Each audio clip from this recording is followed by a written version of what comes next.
All right, greetings. Welcome back to Blackbird News, where everything is connected. Having some random ground issues. Well, I generally have some ground issues. So if you hear a buzzing, if my stream is all a buzz, I apologize. There's a little bit of a buzzing in the background, but maybe it's just me. Maybe I can only hear it in my headphones. Anyways, greetings. Welcome. We are live on Rockfin, YouTube, and on Callin. And let's jump into it. I did actually, I was just listening to an interesting Jimmy Dore video about, yeah, it's not too bad. It's just a little annoying to me. My ears really pick up on stuff like, because I am a musician and I produce music, so when I hear stuff like that, I'm like, danger, danger. It's just something that aggravates me to no end.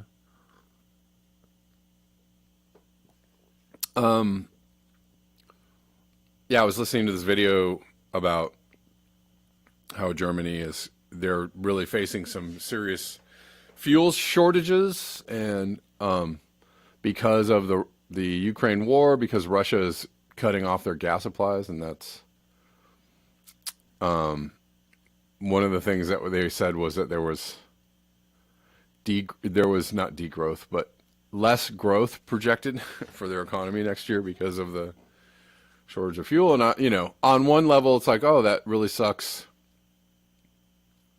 for their economy. On another level, when you hear less growth is projected from a planetary destruction level, you're like, right on.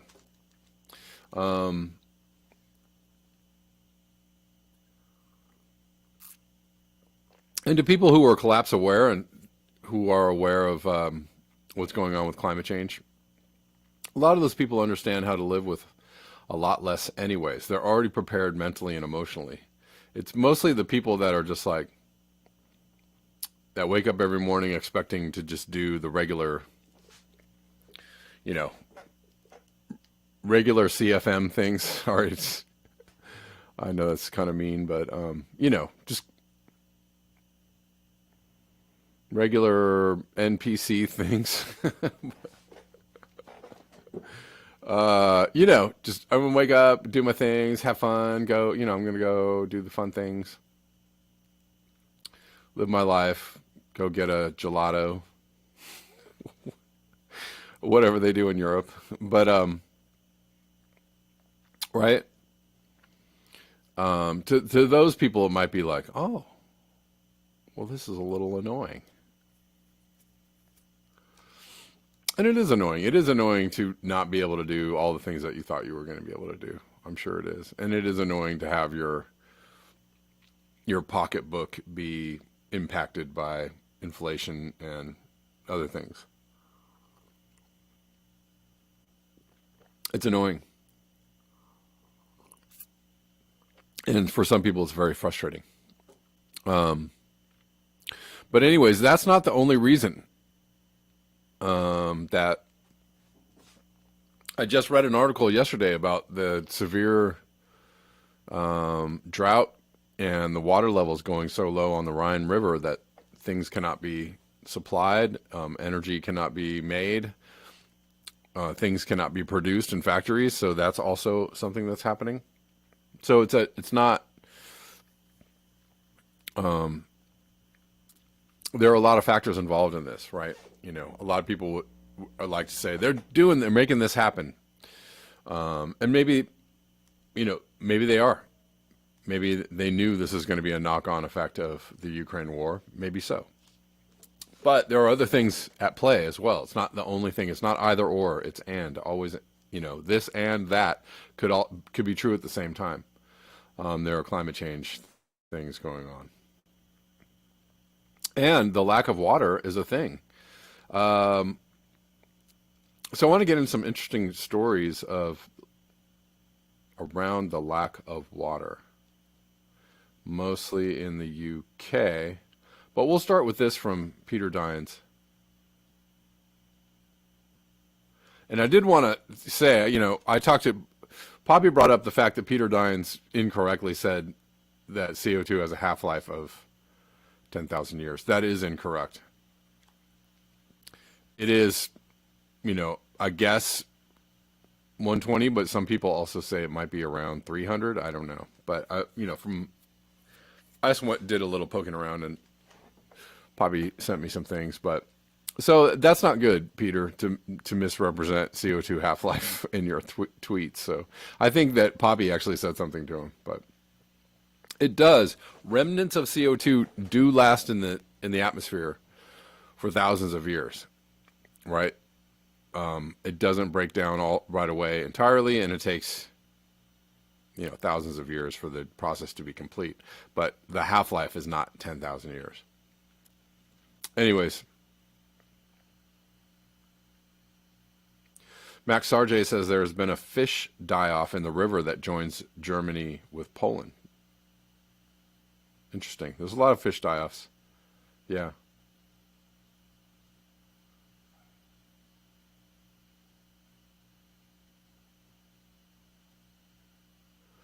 Scott Andrews, DW just did a great documentary about the droughts all across the globe. Okay. Interglacial optimist, take me to your leader of water. That's good. Thanks. Okay. But anyways, Peter Dine says groundwater in the western U.S. is disappearing 7 times faster than the surface water, and surface water levels are plummeting. Well, I would actually say that's probably why surface levels are right. Why are surface levels plummeting? Not just from evaporation. That's part of it. But because their sources that supply these, rivers and lakes that we're used to, are not there, right? Snowpack is way down. Snowpack is dwindling, and groundwater is also dwindling. So,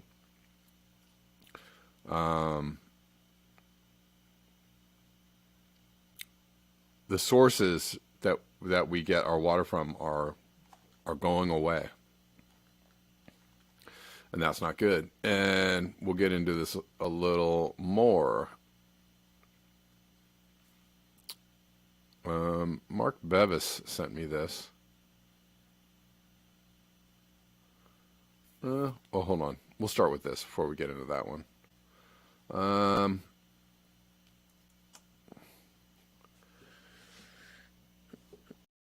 From Cliff, hashtag climate brawl.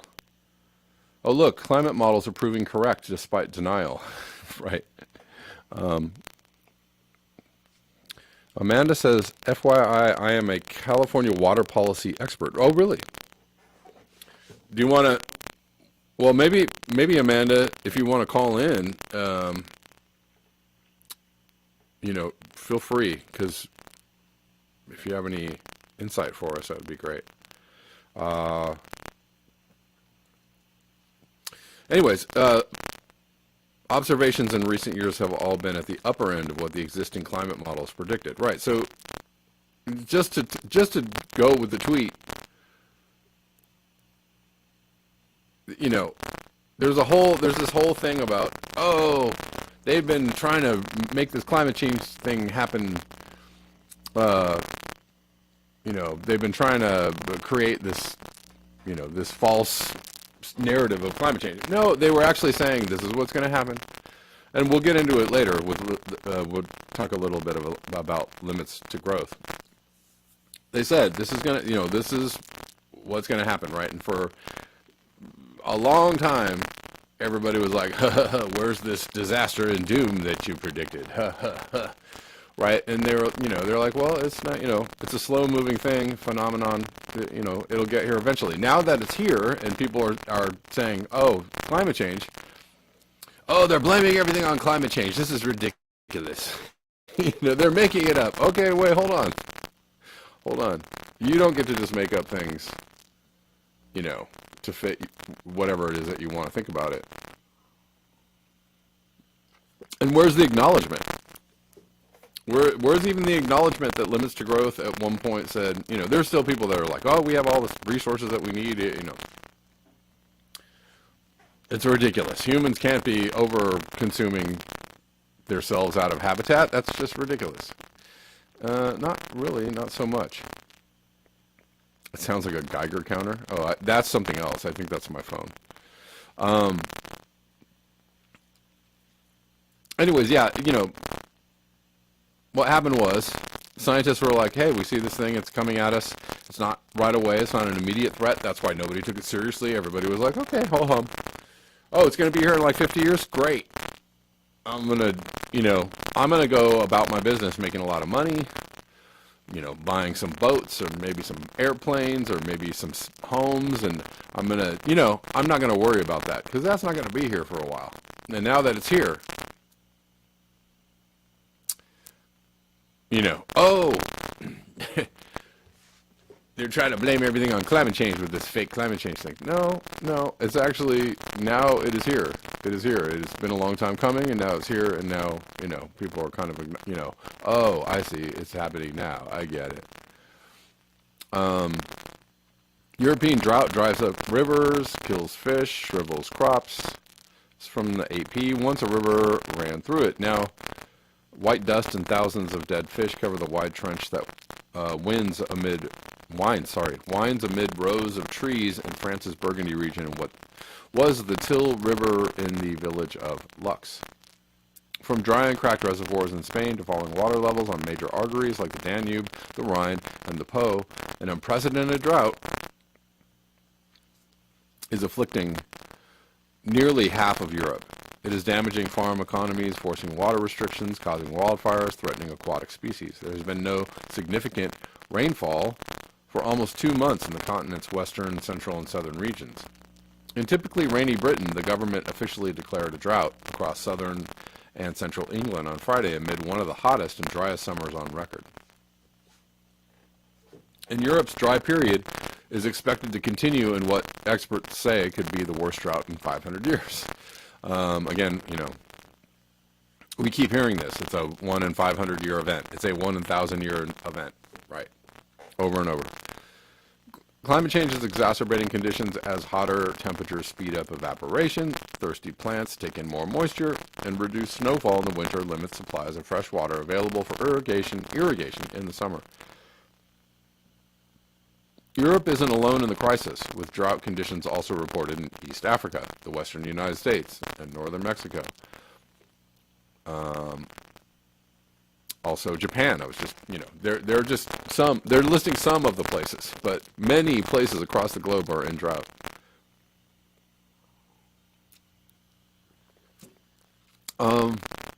Anyways. That's all I'm going to read of that. I'm going to move on to the next thing. But this is, something that's happening.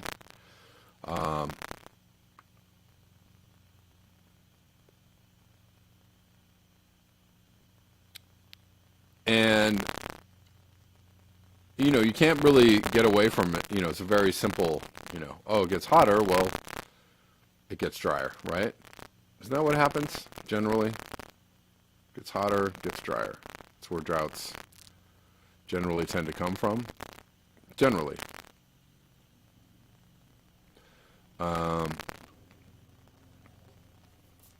So it's nobody's making this up. It's not a stretch of the imagination. It's not a thing where, they're blaming it on climate change. I don't know. I think we could probably blame some things on climate change. Not everything, but I think we could probably attribute some things to climate change, right? Because it's hotter. If we want to go with the good old-fashioned global warming. There's a lot of heat waves happening. I wonder what's going on. I don't know. Do you think things could be getting hotter? Mr. Global warming isn't a thing? Mr. We're going into an ice age? I don't know. Do you think it could be getting hotter? Because it seems like it's getting hotter. I don't know. How hard do you have to work in your denial? Is my question. From Mark Bevis, 50% UK crop failure possibly coming up. This is an interesting article, though, because I have something to say about it. Does seem like the policies that they are introducing around a drought in England are very backward. And I have to wonder why they're doing this. Joshua, I see you. I'll take your call in a minute. One moment. Mass crop failure is expected in England as farmers demand hosepipe bans. So I read through this. Leaked documents predict crop failure rates of up to 50% as water companies resist calls to prioritize food production. Now, why? That doesn't make any sense to me. That does not make sense to me. So this is a part. This is a part where I'm like, well, obviously the policies aren't very logical. What's the reason they're doing this? I don't know, but why wouldn't food be important? More important, is it keeping everybody comfortable by allowing them to have their taps on or not, making them feel, is that, I'm just trying to decipher like what is behind this particular policy. Why would you impact farming,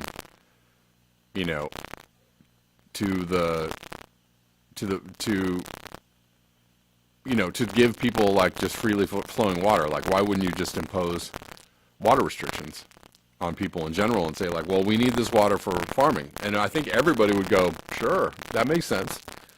But they're doing the thing backward, and so I don't really get that. And that does seem a little suspect to me, right? Experts have warned of widespread crop failures. Anyways, leaked documents seen by The Guardian from a meeting of National Drought Group show concerning figures about the state of farming in England. Farmers are deciding whether to drill crops for next year, and there are concerns that many will decide not to, with dire consequences for the 2023 harvest. Cattle and other livestock are expected to be slaughtered early at lower weights because it is likely farmers will run out of feed for them in winter. One of the driest areas is East Anglia, which is also home to much of England's farming, including more than 2/3 of its sugar beet crop and 1/3 of its potato crop. However, Anglian Water has ruled out a hose pipe ban, for this summer, arguing that it has good levels of water in reservoirs. Okay.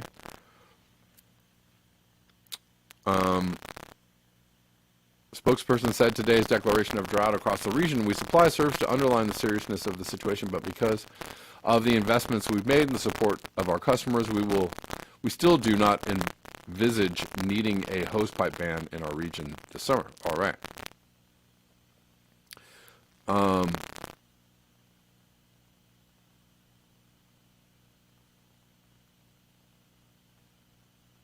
He suggested the government should be intervening to make sure that water companies did their part to mitigate the drought. DEFRA ministers need to prioritize food production. Feeding people is critically important. And why wouldn't you do that?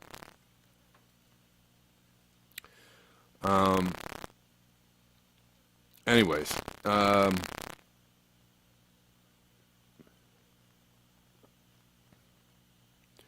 he's Stuart Singleton White from the Angling Trust agreed, saying that chalk streams in East Anglia were facing perhaps irreversible damage due to the dry conditions. He said it's still not being taken seriously. Take East Anglia, pretty much every chalk stream except the Stiff Key is at exceptionally low levels. They have had next to no rainfall and have some of the most agriculture in the country, so no more water for irrigation. More water for irrigation. Yet, for some reason, Anglian Water has not put a hosepipe ban in place, and the drought being announced won't change that. We are in a position where areas classified as in drought are not putting hosepipe bans in place. He has called for a hosepipe ban across the whole drought region. There are still a number of water companies in the drought area who claim they have enough water and they don't need to bring in hosepipe bans, but that is just going to confuse customers. A hosepipe ban across the whole drought region would start to send the right messages about us all playing our part to conserve water.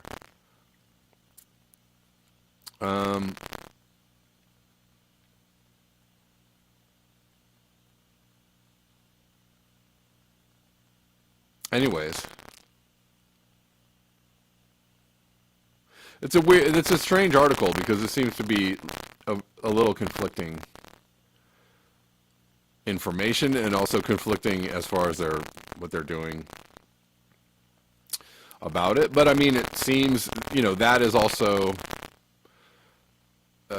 in California how it sometimes goes, right? They don't really, if they ever put in water conservation, decrees, or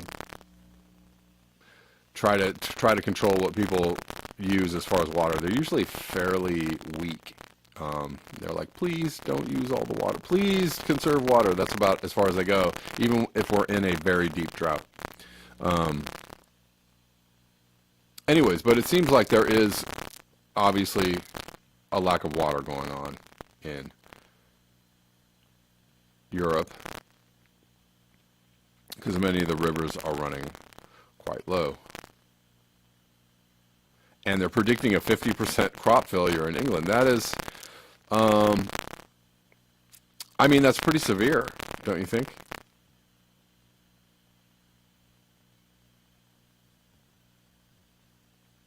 Predicting 50% crop failure is a pretty severe. I don't know. I think your policies would probably have to reflect, some fear around that, but I don't know. I don't know what they're doing. Okay, I'm going to take this call from Joshua. How's it going, Joshua? It's going well. It's Saturday, so I'm a little bit more productive than usual. So I have some things to bring up. Okay. So are you telling us that it's not just evil NOAA and NASA scientists behind this? It's not just dirty hippies and eco-commies behind climate change? It's not Al Gore again? I'm being sarcastic. Yeah, no, yeah. And actually, the CIA in regards to water, like it's above oil, but they're probably 1 and 2 in regards to future security issues for us domestically and internationally. But again, the CIA and Pentagon will have different ways of not addressing global issues because they're for corporate interests. So I just I'm getting to some points here. And maybe hopefully some good news.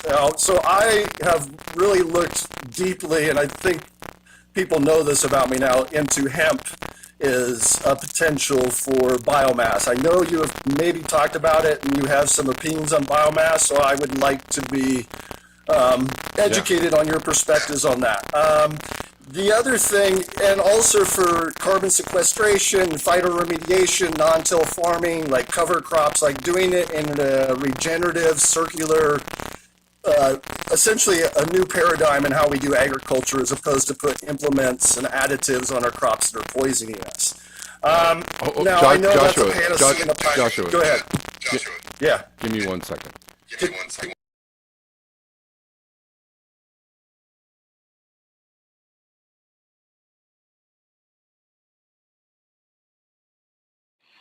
Okay, I had to hold on 1 second. I'm getting a echo. So let me try and fix this first.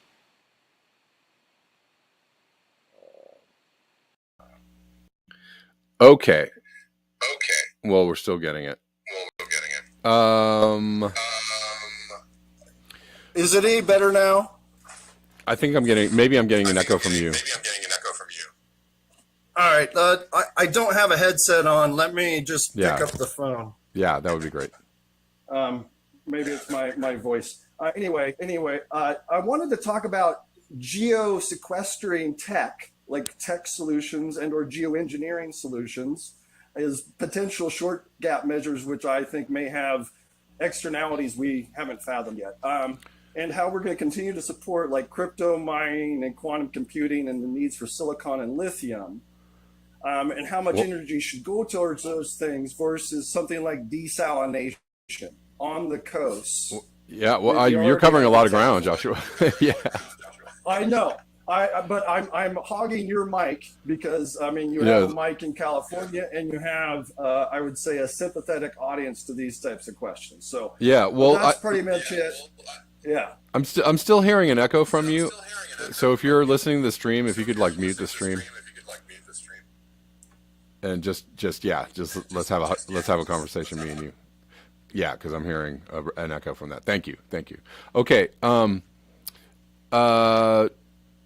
Well, first of all, let's go back to hemp. Yeah, hemp is awesome and all of that, but I think biofuels in and of themselves have long, they are not an answer because oftentimes biofuels take more inputs just to make the fuel than even, conventional fossil fuels, right? Because it takes fossil fuels and water and nutrients and fertilizer and all that kind of stuff to grow the whatever plant you're using for biofuels, and then you have to get the plant, you have to harvest the plant, and then you have to process the plant, and then you have to turn it into the biofuel. I mean, it's as energy intensive, if not more energy intensive, than just sucking oil out of the ground. It's very and then in the end, it's only like a little bit. It's a little bit cleaner if you burn it, but it's a little bit cleaner. That's about it.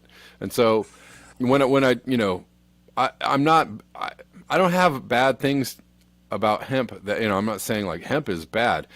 Hemp is great, but I'm just saying you're not going to fix problems of scale with hemp, right? Because the scale at which you would have to grow hemp to actually utilize it, to replace some of the things that we're, using that we could probably use hemp for, the scale at which you would do that would actually incur a lot of planetary damage, right? It's just not going to stop climate change. It's just not going to stop what we're doing to the planet. Well, and Almost anything we do. I wouldn't. I was just going to say anything we do is going to be a lot better if it's done smaller. So, it's almost Okay, so like, yeah, and I think about this in like having small farms in lots of different communities, like essentially when in this country's founding of the white people's perspectives, we were doing at scale. Like our money used to be at like this isn't like new ideas or thoughts. It's something to go back to. We had victory gardens in World War II. That right. we had to grow hemp again in World War II. And I have thought about, I haven't gone into depth on comparisons of corn and ethanol versus this, but I'm pretty sure that would be a political fight and could get weaponized very quickly and Right. get very complicated. Right. But I think, kind of looking at how we do things to really address this planet for the majority of the population on it versus put all of our time and money into perpetual space exploration Yeah. is maybe something worth thinking about and putting money towards. And I will get back to desalination. Like we have the tech. Why aren't we put on the coast? Israel is putting it on the coast so that they can get water inland. Yeah. I mean, to me, that's not rocket science, and we already have the tech. It's just that Well, and it wouldn't desalination, support capitalism's long-term interests. right? Again, desalination. How it depends on the scale at which you're doing it. It could still be problematic, but I would say though, you can. It's fairly cheap and simple to build some desalination type boxes, for even personal use, or maybe local like community use. So you're right. I mean that is something that we should be probably exploring more and could be helpful. There's not a lot of talk about that. You're right.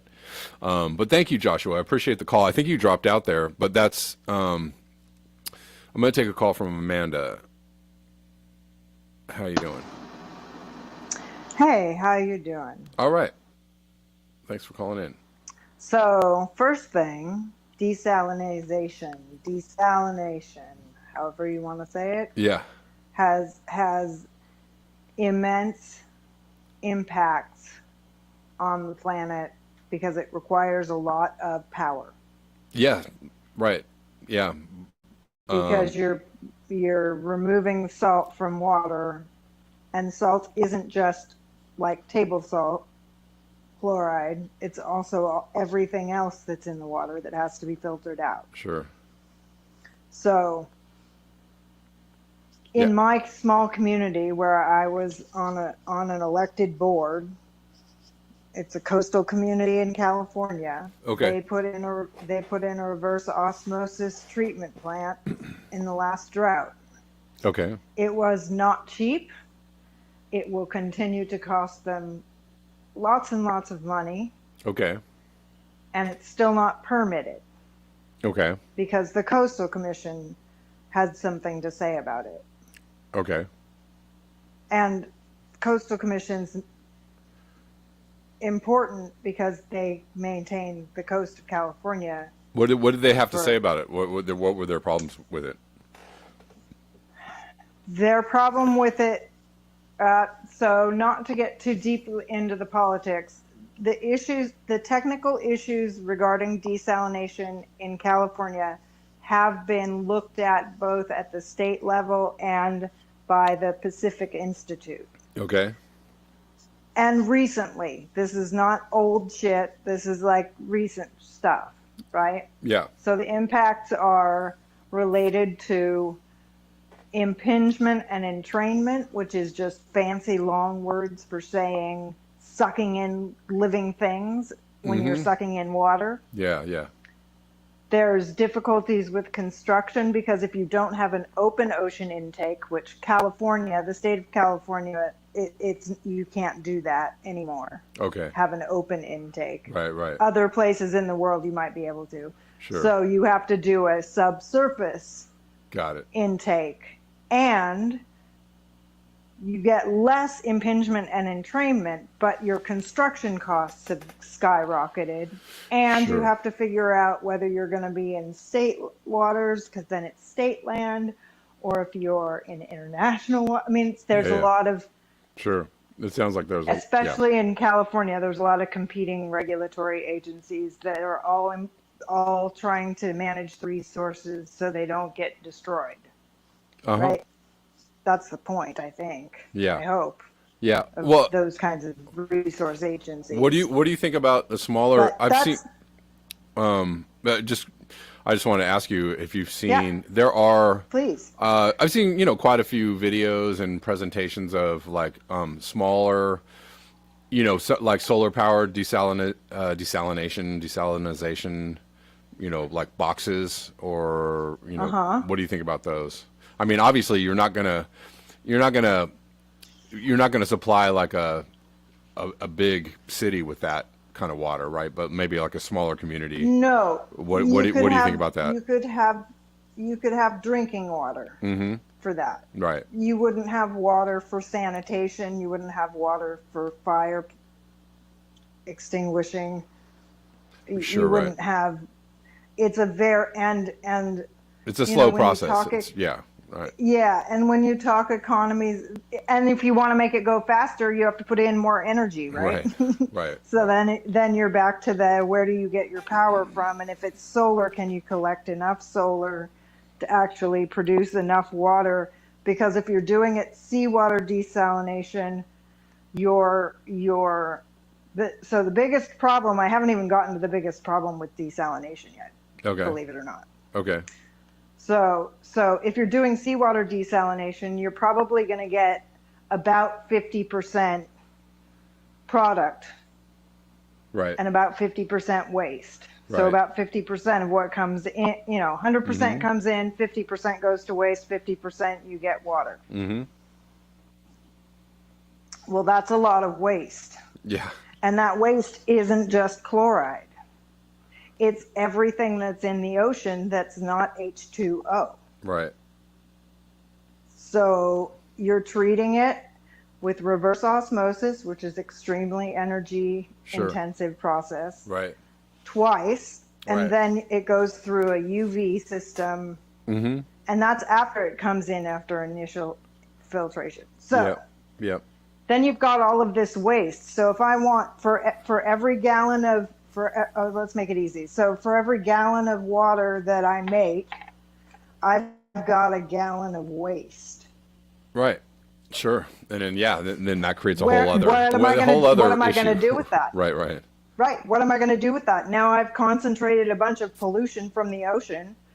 And by the way, you can do desalination on brackish water, on water that needs to be cleaned for Hmm.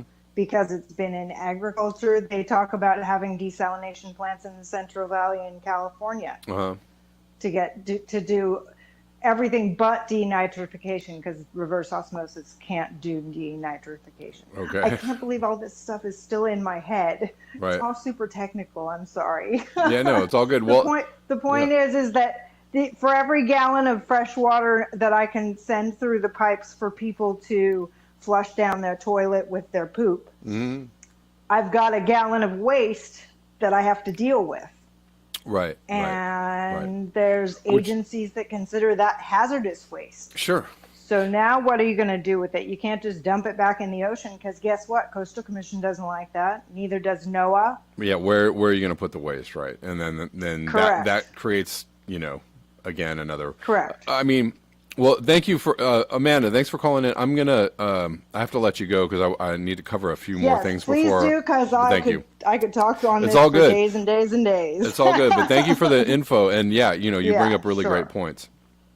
That I was trying to, basically, it's scale. Everything is about scale, right? Like you could have a desalination box at your house, and again, drinking water, right? If and that's if you can get enough water to maybe like drink and or water a few plants around your house or whatever, that'd be, awesome. And let's say you have a compost toilet, and let's say you take 30-second showers or whatever, like,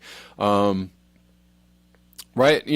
Let's say you use very little water, for you only use enough water for very, very, necessary things like drinking and not dying, and maybe watering some plants. Like maybe you could have some water for that, enough water for that. But again, that means scaling down industrial infrastructure. So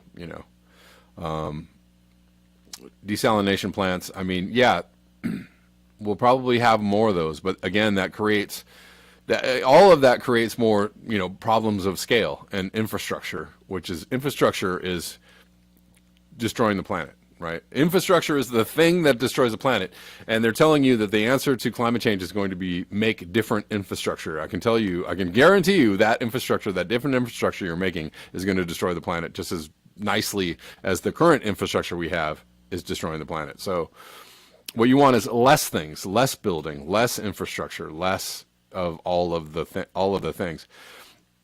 I hate to be a downer. I'm a super downer, when it comes to this. But when everybody's like, "Oh, we gotta do this other thing," what do you gotta do?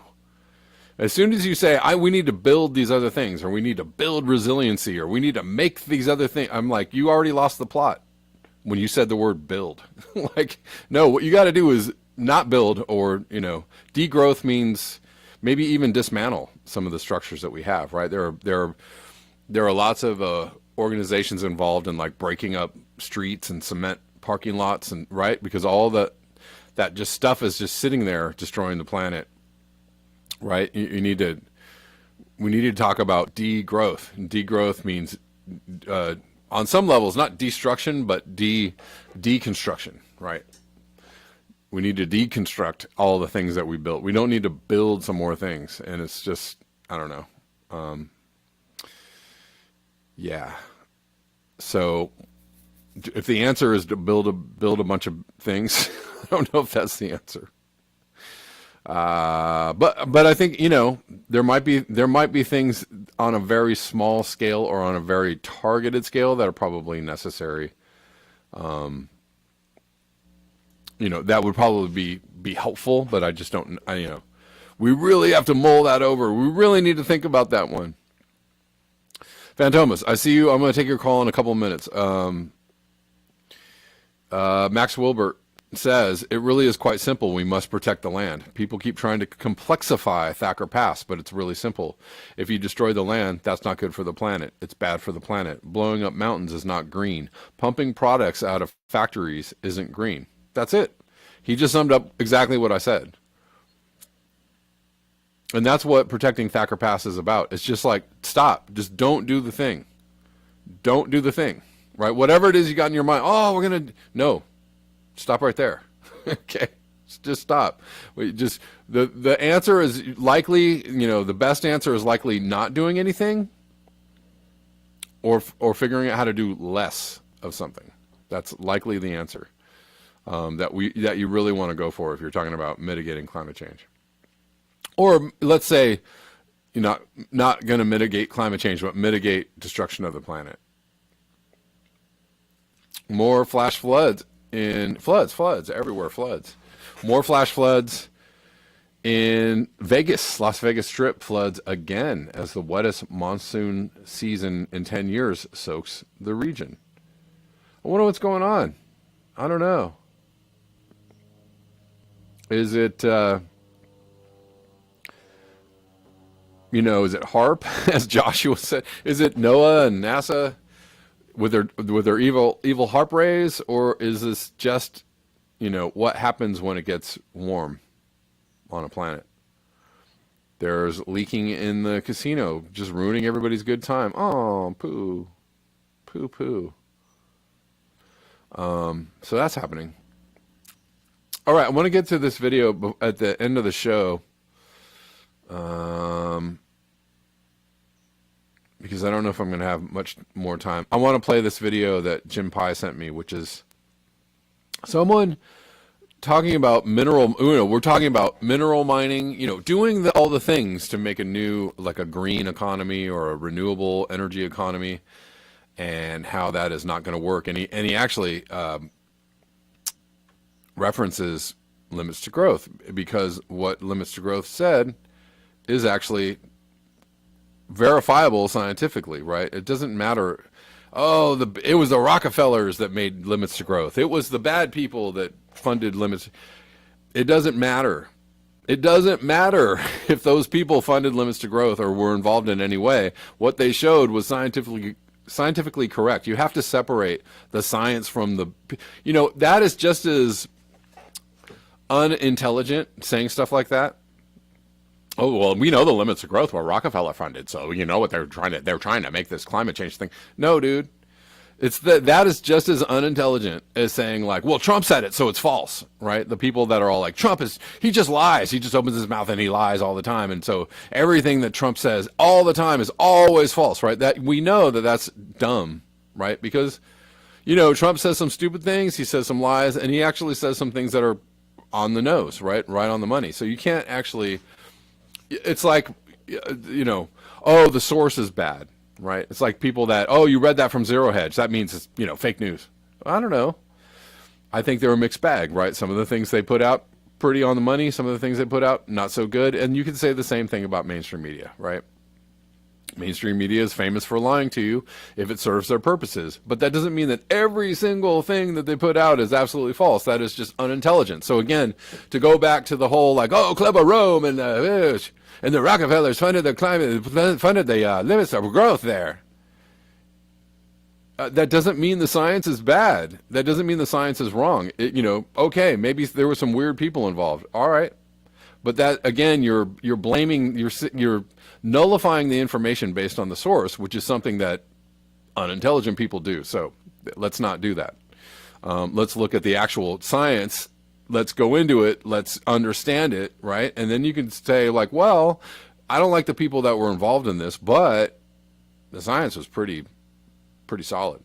So, Exxon has done studies on climate change, and they're like, yeah, absolutely, it's happening. Okay, you don't have to like Exxon to understand that their science was solid, right?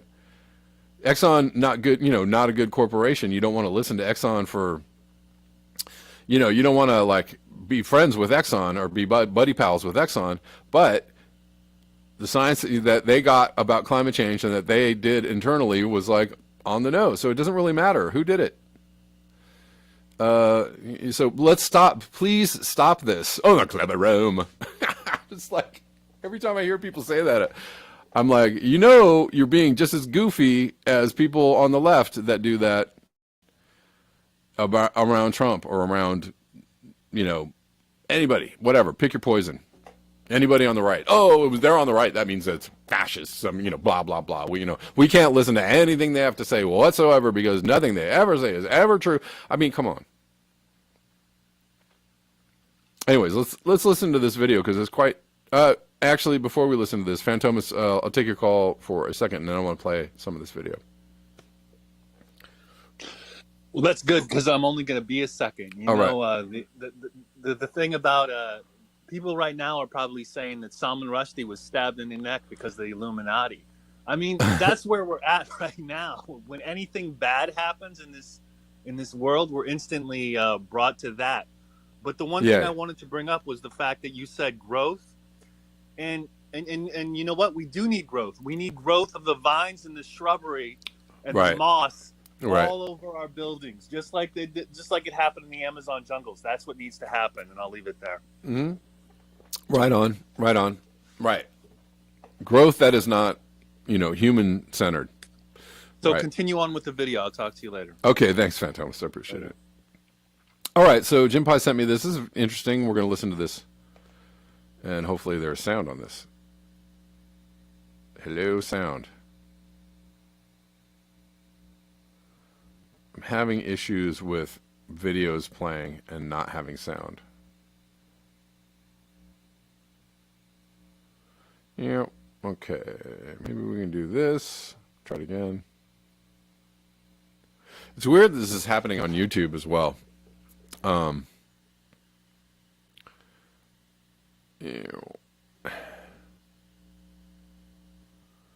Maybe I can refresh. Maybe, will you let me refresh? Sounds like a song. Here we go. About the mining of minerals and the limits to growth. Each person that is born will consume a certain amount of materials between when they are born and when they die. The average American will consume 1.37 million kilograms of minerals, metals, and fuels over their lifetime. In a global context, what we've produced and consumed has increased between the year 2000 and 2018. All sectors of all materials have increased. Please note fossil fuels. Okay, so this is, I'm just gonna yell to my microphone, but this is, he's just laying out like basic, these statistics. This is what's happening. We know that people are consuming, every single year we have, what do we have? Economic growth across the globe. The globe is what involved in all the time, economic growth. China, US, Europe, everywhere. Everybody's trying to grow. Everybody's economically growing, right? That's what you want. That's what we base our entire, our entire society is based on like this idea of like, well, if we're not growing, then bad things, right? So we're growing, we're consuming more and more all the time. So this is just basic. It's not even physics or science or math. It's just basic. It's truth. It's what's happening. Energy increase in that 18-year time frame has increased quite a lot. Currently, the system, what I call the linear economy, all materials go in one direction. We extract it out of the ground, turn it into stuff, distribute it, consume it, and then throw it away. What's been happening is the beginning and the end of this sequence is now under strain. And the circular economy has been proposed as a replacement, where we will recycle everything we can, and primary raw material extraction becomes much smaller, as does landfill. It's a great idea, and it's an excellent starting point, but it's not perfect. The stated objective is to phase out the use of fossil fuels, where fossil fuels has not only increased, but looks like it's going to increase for some time. Recycling will become the primary source of metals, or so we would like. But there are problems with this. Base metals can be recycled practically, but technology metals are still a challenge. Now, 0.5%, or a little bit less actually, of the global vehicle fleet is an electric vehicle at the moment. And renewable energy represents about 5% to 10% of primary energy consumption. What that means is we've got a long way to go to actually construct the non-fossil fuel system. And what is not yet constructed cannot be recycled. Mining remains the needed source for minerals. The circular economy in its current form does not account for the logistics of material transport between disposal and reuse, nor does it account for decisions needed on whether to use the material or not. It is completely blind to the logistics and energy requirements of industrialization in general. At the moment, we are fossil fuel supported. When we go to a completely renewable energy system, what we require from industrialization will also have to change. I'm of the opinion this will evolve into something else, and a possible start of the conversation is in this report, restructuring the circular economy into a resource-balanced economy based around these constraints. Excuse me. Back to mining. Over the last couple of centuries, mining has increased. This is a data set from Gas and Mud. Our needed metals and minerals have increased each year. If we are to rebuild the existing system and wipe out the fossil fuel system and put something in its place, we will need an unprecedented amount of metals and minerals. This is the periodic table that has been coloured in context of supply and supply risks. As you can see at the green, we have plenty of things like iron and aluminium, but anything coloured red or orange has a supply risk in its current form, let alone if that supply increased tenfold. You may notice that these are all the technology metals that we need to build things like batteries and electronics. In terms of recycling, some things we recycle reasonably well, like copper and nickel and iron, but a lot of stuff we don't recycle very well or at all. And it's the stuff we don't recycle very well is what we think we need for future development. Now, my point with this study is not that we should manage our resources differently. We should manage our resources instead of thinking that they're infinite and we just need to go and explore for more. We should get the most out of each resource that we find, with the understanding there might come a point when they're too expensive to extract.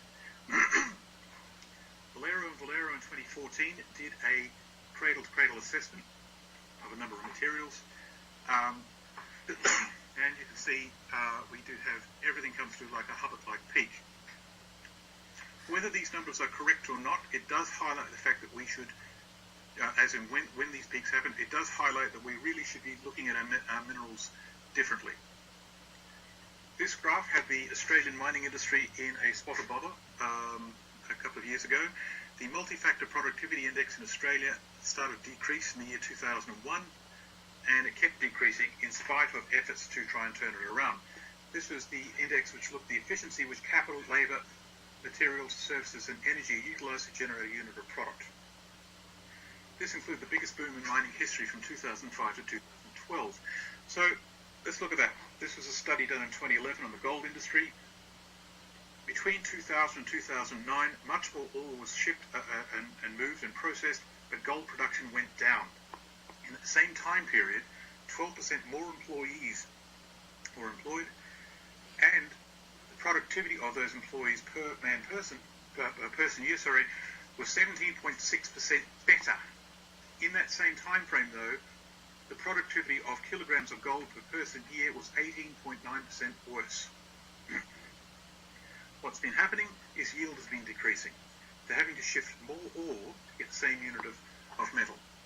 This is a study that put together barrack operations, Nevada, Gold Strike and Cortez. While the volume of ore being processed has gone up, the yield has gone down. And the same thing can be seen in the silver industry. And as it so happens, the grade of everything that we are interested in has been decreasing for the last couple of centuries. Grade has been decreasing. Let's look at copper. Production has been going up. Global copper demand in 2100 is predicted to be 100 million tonnes a year. It's about 25 million a year at the moment. So, this is a study done by Northey et al. In 2013. Peak copper production, prediction of a geological resources supply-demand model, and they've come up with this approximate Hubbard's peak. Now, it's to be understood that there are vast amounts of copper left, but a lot of the copper that's in the environment at the moment is actually not, it's at such a low grade and such a low grain size that it's not really accessible to current technology in an economically viable way. So we have to go and discover more. Let's look at that. As it so happens, copper discoveries have been decreasing. This is a study that's been done. The data goes back to 1990. I would like to see that data go back to the year 1600. I think we'll find most of the good copper deposits have been discovered some time ago. Now, we are putting lots of money into copper exploration. It's not like we're not taking this seriously. And we're not getting such great results. Grind size. Well, comminution, we want to take rock and break it down to its basic elements so we can then access it. With the understanding, the finer we have to grind the particles, the more energy is required, exponentially so. This is the Hooke energy relationship. 50, 60 years ago, your classic grind size was, say, 150 microns as defined by the mineralogy of the deposit. Since fine grinding has been invented, we can now look at things like, well, 4 to 5 micron. The implication is exponentially more power draw is required as mineral branch size decreases. Ore has been getting harder. The JKMRC in Australia has a drop weight test that measures the impact breakage parameters of an ore, where the higher the number is of A times B, the softer it is, and the lower the number, the harder it is. I accessed this database in 2012, which had about 3,000 drop weight tests at the time. In the 1980s, we had an average value of 71.5, and each decade after that, it has decreased. What this means is more power draw is required as rock becomes harder. So, energy consumption in mining has been increasing. It's not rocket science. Between 1973 and 2008, there's been a 450% increase in energy demand. I am not saying that energy requirements of mining will cause an energy shortage. What I am saying is mining is joined at the hip with energy.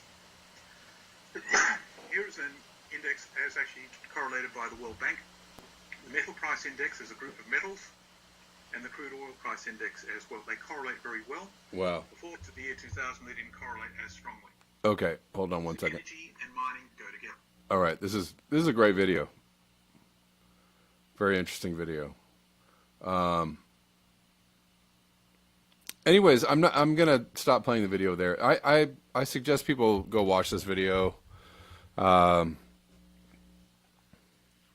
But he's just laying out the issues with the future issues with mining and the future issues with continuing our economic growth based on the things that we want to see, where it's going, where it's all headed. And that energy, the use of energy increase in mining, right? So eventually it's going to get, the returns, and he goes into that. The returns on what you're mining are going to get so low that it's not going to be worth mining. Just like fossil fuels, right? The returns on tar sands and fracking have gotten so low that it's almost not worth doing. And it's so destructive. It becomes more destructive. And that same pattern is happening with mining, right? You need to grind up more rock to get to the minerals. You need to do more destruction. You need to use more energy in order to suck out the very last deposits. Anyways, and he goes on. He didn't even get to the limits to growth study, and he, basically the graphs that he showed, he's matching up to the limits to growth graphs, which is like big old bell curves, and then you have this peak, and then everything goes downhill. And I don't really care what you think about the people that were involved in the limits to growth studies. I don't care. It's the science that I'm concerned about, and it's not. These models are not based on like arbitrary numbers they put in there. It's pretty spot on. A group of scientists just a few years ago, so 50 years later, roughly, redid the limits to growth thing, and they're like, oh, yeah, that's where we're going, only faster than they said we were going, right? So they redid the study, and they're like, yep, we're on target, but we're probably going to get there sooner. Yeah. So it doesn't matter who funded it or who was part of it. It just doesn't matter. That's not like, ooh, I got you. No, it's not really a gotcha on that one. Um, for all the repeaters out there, the repeaters. Oh, limits to growth. Oh yeah, Rockefeller. Oh, I know. Oh yeah. No, not really, not so much. Anyways, good video from Jen Pie sent me that. All right, I got a few minutes to take some calls. I got 2 callers. I'm going to take a couple calls. What's up, William? Hey, Kev, can you hear me? Yeah. Hi, I'll be as quick as I can. All right. I got to say, when I'm hearing all this, you're right on, but my brain is like frying because we touched on this where our imperialism, colonialism is, 50% of our greenhouse gas production is our own military, and that doesn't account for the 35 trillion based on the Pentagon accounting that couldn't account for $35 trillion. I Right. mean, who knows what we're really talking about? Right. Then we have, of course, mentioning that the top 1% are creating as much greenhouse gases by twofold Yeah. as the bottom 50% of the population, Oh, yeah, whatever absolutely. it is. Sure. Right.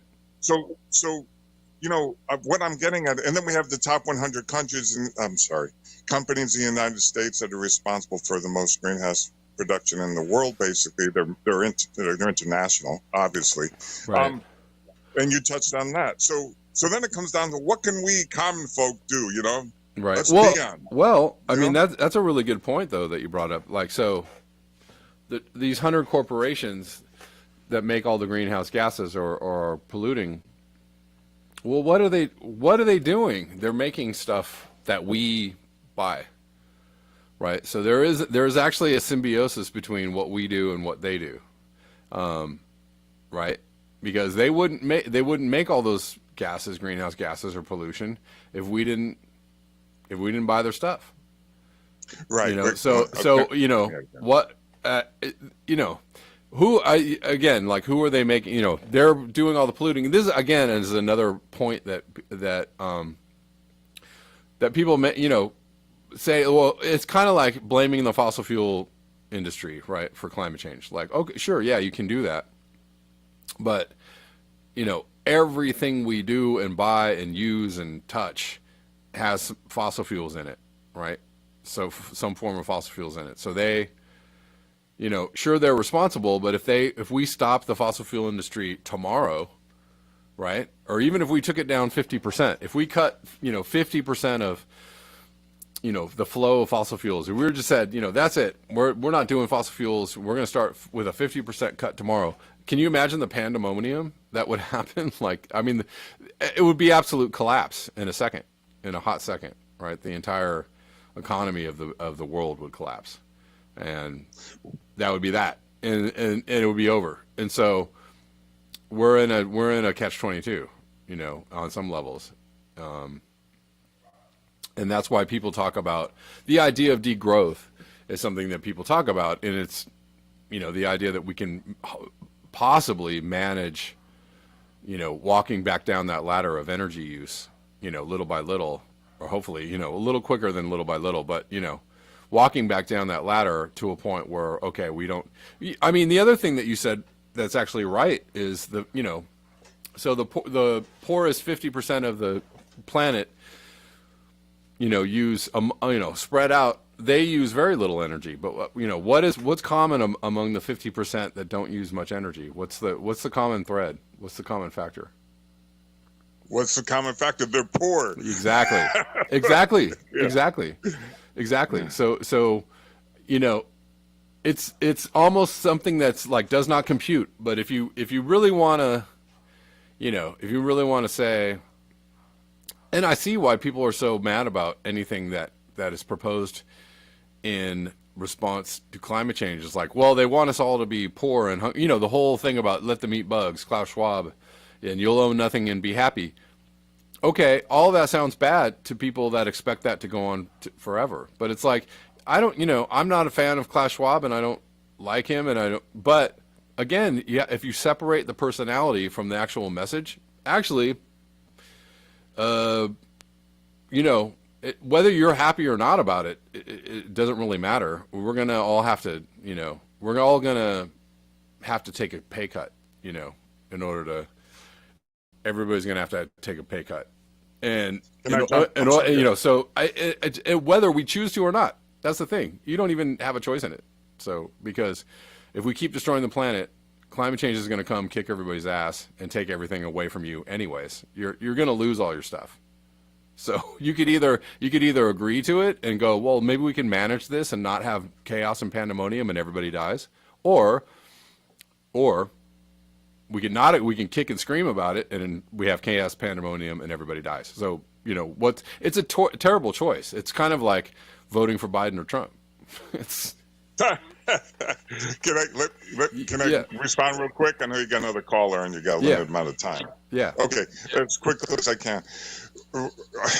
If we're going to try and start to shape some change, obviously we got to start with the biggest, our military industrial complex, number one. Two, if you have the top 1% gobbling up twice as much as the bottom 50 are going to look, and even the middle income are going to look at that 1% and say, you're a bunch of hypocrites. Why don't you start making some changes to set the example? Sure. Number two. Number three, we got to keep in mind, the average American car got really crappy gas mileage until things were exported to Japan. We started getting some imports. We drove our own car companies into bankruptcy by producing garbage. Remember when they had to get bailed out? Right. So, and that was for a reason. The Tucker, which was produced in the late 40s, was getting 20 odd miles a gallon with a full steel frame, with fenders you could jump on. You know what I mean? And so, of course, the big companies didn't want that. What I'm getting at, it was designed in efficiency and in such a way that it maximized their profit.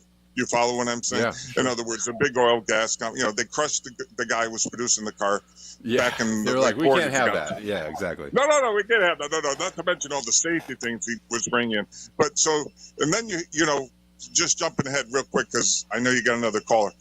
Something everybody might be interested in. I discovered this recently. There's a company out of Milford, Texas called Visiv Tech.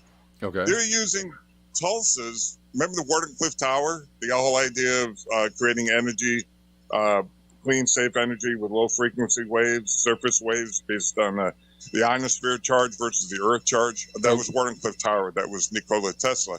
Well, this company out of Milford, Texas called Visiv. Okay. In 2018, they built the tower and they're experimenting with this. They're like, yeah, we can do this. Wow. There we are. How many years later? Right. And so, but get this, bro. Who the CEOs? All ex-military. So you're like, well, what are they really doing this for now? Or are we really going to have this, Yeah. I mean, look, I wouldn't be, I wouldn't be like floored or anything if, DARPA doesn't already have some kind of, super, either, not free energy, but, maybe, close to free energy type technology. I'm sure stuff like that exists out there, and they're trying to squash it all in order to keep everybody buying stuff and doing, Yes, you hit the nail on the head. I mean, there you have it. In other words, Nikola Tesla, Wardenclyffe Tower got buried when J.P. Morgan said to them, hey, if we can't put a meter on it, we don't want it. Exactly. You see what I'm saying? He was financing that. Right. And so that whole thing got destroyed and blown up. And they got buried. So now here they're in Milford, Texas, doing this. You can find the videos online. You can I'll check it out. Yeah, thank you. Thank you. Yeah, I'll let you go. All right, thanks, William. I appreciate it. Yeah, we're going to take this call from Pax, I think. All right. How you doing? Am I coming through clear? A little muffled. Okay, let me try. Is that getting better? A little better. I can hear you. It's just a little on the low, very low endy. There's feedback. Okay, I'm going to have to fine tune this, but I can hear you.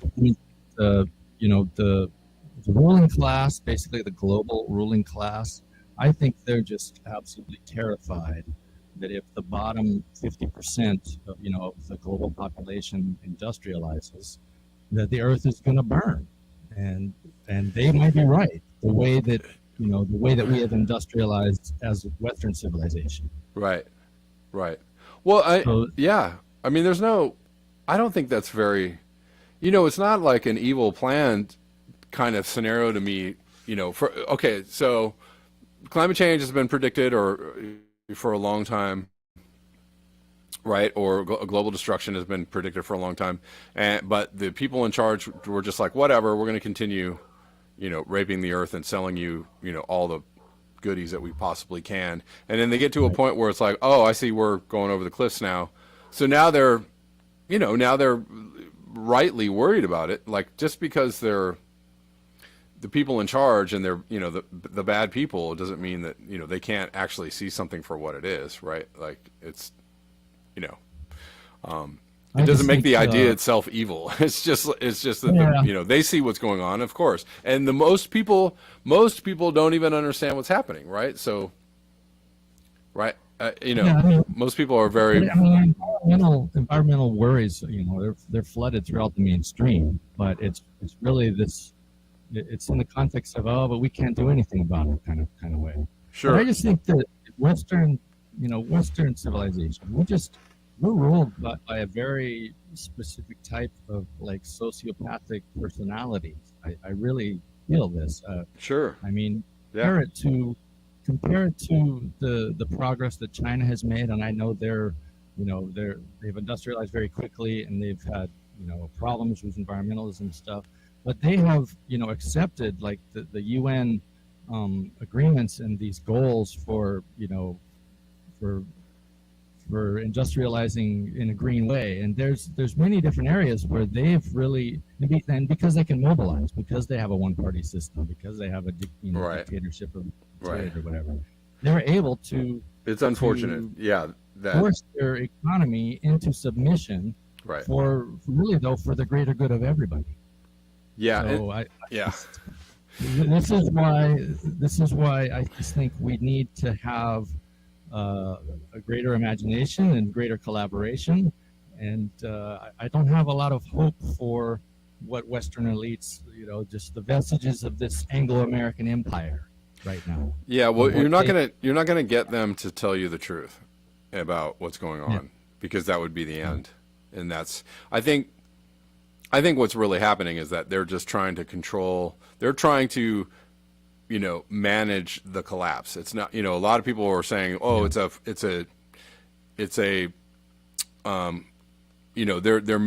demolishing on purpose, right? It's an intentional demolition of the economy. No, I don't think that's it. I think they're just trying to control. They understand the collapse is coming. They're just trying to ride the wave, and that's why they're trying to take control, right? That's why they're trying to keep control and keep everybody locked down and keep everybody censored and surveilled. Their main priorities are to maintain power. Yeah. And continue to maintain their profits. But other than that, they want to save the world. Right. Exactly. Yeah. All right. Well, thank you, Pax. I got to jump off, but thank you so much for the call. I appreciate it. Yeah. All right.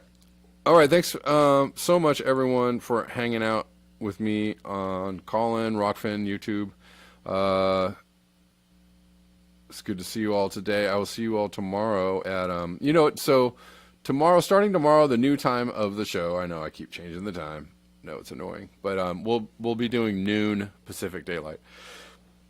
So from tomorrow on, as far as I can tell, we're gonna do noon. So look for me tomorrow then, and until next time, peace.